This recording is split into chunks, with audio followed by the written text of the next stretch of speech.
연부를 하면서 자신을 반성하지 않고 깨달은 스승이나 부처님이나 또는 조사님이나 또는 큰 스님을 바라보기만 한다면 아무런 소용이 없죠. 그거는 그 나홍선사 동상을 절에다가 두고서 같이 수행하고 뭐 이러라고 한 거였죠. 나중에 이제 그 여동생도 이제 스님이 되긴 했지만 스님이 되기 전에 두니까 같이 연부를 하고 그러라고 된 건데 연부를 안 하고 빈둥빈둥 놀더라는 것입니다. 그래서 어느 날 나홍선사가 아주 맛있는 여동생이 좋아하는 인절미를 맛있게 만들어 가지고 냄새를 막 풍기고 자기들끼리 먹는 거야. 그랬더니 또 오빠한테 찾아가서 따졌어요. 왜 저는 안 주고 자기들끼리 먹습니까? 그러면 아니 이상하다.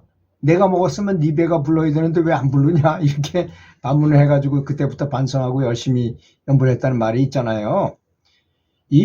아무리 주변에서 바둑을 잘 두는 사람이 있다 하더라도 그 사람만 존중한다 그래가지고 내가 바둑 실력이 늡니까? 절대 안 그렇죠. 내가 노력하지 않으면 안 됩니다.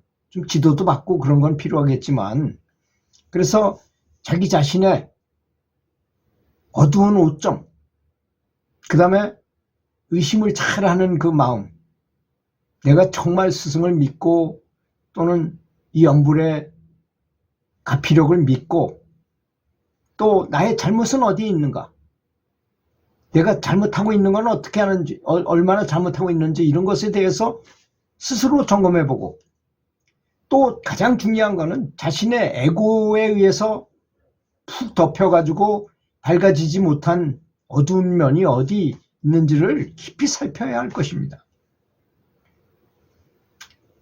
그럴 때서야 비로소 우리 마음속에 있는 자성불이 스스로 나타나는 때가 올 것입니다. 그렇다고 금방 나타난다는 말은 아닙니다. 다 나타날 것 같으면 이 세상에 이렇게 사람이 많지도 않겠죠. 윤회를 많이 했으니까 여기 사람이 많은 거 아니겠습니까? 그렇지 않습니까?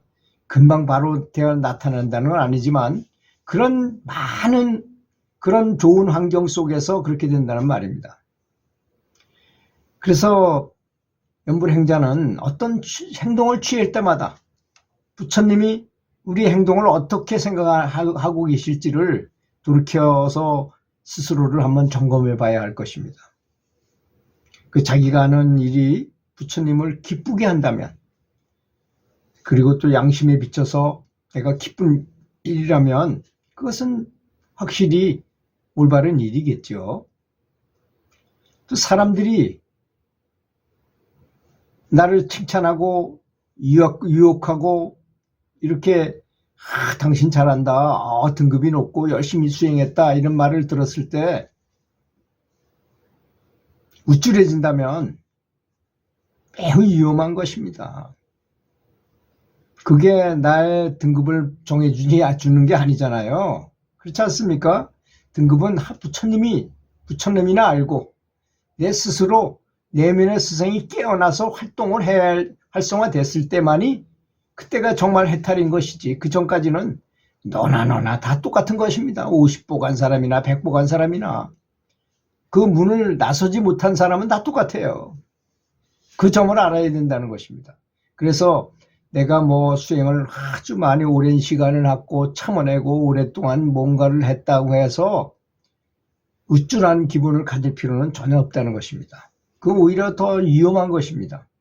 그래서 연불 조금밖에 안 한 사람을 우습게 보고 뭔가를 가르치려고 이건 잘못된 말의 생각이라는 것입니다. 이러한 일을 겪을 때마다 내가 방금 전에 에고의 그 더러운 마음으로 내가 이런 걸 하지 않았는가, 저 사람한테 내가 뭘 가르쳐 주려고 그러지 않았는가 반성해 봐야 될 것입니다. 그래서 지나치게 좋아하거나 내가 좀 우월하다고 우쭐한다거나 이런 건 아닌가 하고 즉각 자기 스스로를 반성하고 내가 제대로 하고 있는가 이렇게 날마다 반성하고 또 반성하고 자기 길이 제대로 됐는가를 점검해 봐야 될 것입니다. 또 연불한다 해서 자기가 해야 맡은 바 세속적인 일을 소홀히 하는 것도 큰 잘못입니다. 일상의 의무를 다 하는 것도 염불하는 수행 시간과 똑같다는 걸 알아야 됩니다. 제가 참 수도 없이 많이 실험해 본 내용입니다. 이것은 제가 이제 평교사였다가 승진을 한번 하고 싶은 생각이 들었어요. 그것도 뭐 사실 채식 공부하는데 지위도 필요하고 임용세도 필요해가지고 했던 것이죠. 그래가지고 장학사 시험을 보기 위해서 서울 노량진 학원가에 가서 고시원에 들어가서 공부를 하고 있었는데요. 그때 자 세속적으로 보면 장학사가 되기 위해서 공부를 열심히 해야 되고, 저의 인생 전체를 볼 때는 연불하는 게 더 중요하잖아요. 그 새벽에 일어나면 큰 고민에 빠지더라고요. 야, 과연 연불을 해야 되느냐, 세속적인 일을 하기 위해서 공부를 해야 되느냐. 이 기로에 서 있다가 그래도 바른 정신이 들어서 그래도 공부하는 게 맞다 해가지고 그 연불을 하고자 하는 마음을 겨우 억누르고 대신 공부를 합니다. 그때 어떻게 했을까요? 최선을 다해서 하겠죠. 내가 중요시하는 거를 포기하고 공부를 했는데 공부를 얼마나 열심히 했겠습니까? 그리고 저는 운동선수를 가르치던 사람이라서 엄청나게 선수들을 많이 다고쳤던 사람이거든요. 근데 제가 선수가 된 거잖아요. 제 스스로가 코치가 되고 선수가 된 거잖아요. 그러니까 열심히 아니 할 수가 없었겠죠. 그래서 정말 열심히 했죠. 그런데 아라한과를 얻었던 제가 모시고 수행을 하던 5년 동안 수행을 하면 내가 깨달음을 얻게 해주시겠다는 약속 때문에 그렇게 했었는데, 그분이 전화를 하면 빛을 보내주시고 길을 보내주시고 공력을 보내주시고 제 상태를 점검해 주세요. 근데 그걸 무려 5년 동안 했다는 사실, 이 점을 주목해 주시기 바라겠습니다. 제가 저를 아는 것보단 그분이 저를 더 잘 알아요. 내가 진보해 있는지 지금 현재 상태가 어떤지에 대해서는. 그렇잖아요. 그분은 해안이 열렸으니까 언제 시공에 초월해서 언제든지 볼 수 있으니까. 그래서 제가 공부를 하는 상태에서 공부를 하고 난 다음에 전화를 딱 드리면 지금 공부가 잘 되고 있다고 말씀하세요. 여러분, 이 말이 뭐겠습니까? 연불하고 싶은 마음이 강렬한데 그걸 할 수 없이 이 옆에 일을 한다 하더라도 연불할 때 마음 그대로 이쪽으로 딱 옮겨서 집중을 하게 되면 오히려 연불할 때보다도 더 강력하게 빛이 빛난다는 것입니다. 이 말을 꼭 믿어주시기 바라겠습니다. 굉장히 중요한 일이잖아요. 일상에서 자기가 해야 될 일을 최선을 다해서 하는 것도 수행이라는 것입니다. 똑같더라는 것입니다. 이게 굉장히 중요한 개념이에요. 사람을 대할 때 최선을 다해서 저 사람한테 최선을 다해서 친절하게 아주 세밀하게 잘 대하는 것, 부드럽고 온화하게 잘 대하는 것, 이것이 바로 수행인 것입니다. 사실 우리가 하는 모든 일이 다 수행인 것입니다. 우리가 하는 모든 일을 아주 잘하는 것, 최선을 다해서 잘하는 것, 그것이 바로 수행인 것이고 연불인 것입니다. 그리고 그것은 바로 부처님과 우주를 위해서 헌신하는 길이라는 것입니다. 저는 그런 걸 느꼈어요. 정말 큰 깨우침이죠, 그게. 안 그렇습니까? 자기가 해야 되는 일을 최선을 다하는 것이 바로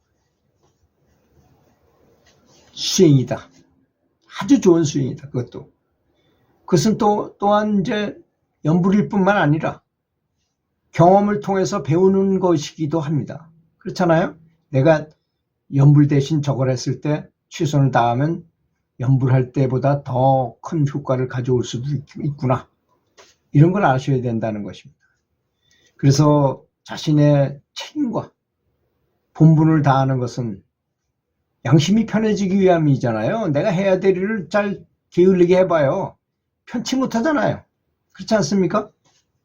저는 교육청에 장학사를 했는데 한 자리에서 10년 있다 보니까 나중에 좀 진령이 나서 솔직히 공문이 와도 잘 읽어보게 안 되더라고요. 그래서 누가 질문하면 답변을 제대로 못해가지고 스스로한테 양심의 가책을 느낀 적이 있습니다. 그렇게 할 필요가 없잖아요. 자기가 맡았으면 뭐 지겹든 어쨌든 최선을 다해서 살펴보고 관심을 가지고 최선을 다해서 하는 것을 꼭 부탁드리고 싶어요. 여러분들에게는 그렇게 하시라고 부탁드리고 싶어요. 그리고 가장 좋은 우리의 공부거리는 바로 가족들입니다. 가족들한테 잘하세요. 가족들의 최선을 다해서 그 사람들의 사소한 면까지 다 살펴서 잘 배려하는 것, 이것이 바로 명상이고 연불이고 참선이고 수행인 것입니다. 가장 좋은 수행법이라는 것이죠. 그렇게 해서 언행일치가 되게 수행에 진보하시길 바라겠습니다. 들어주셔서 감사합니다.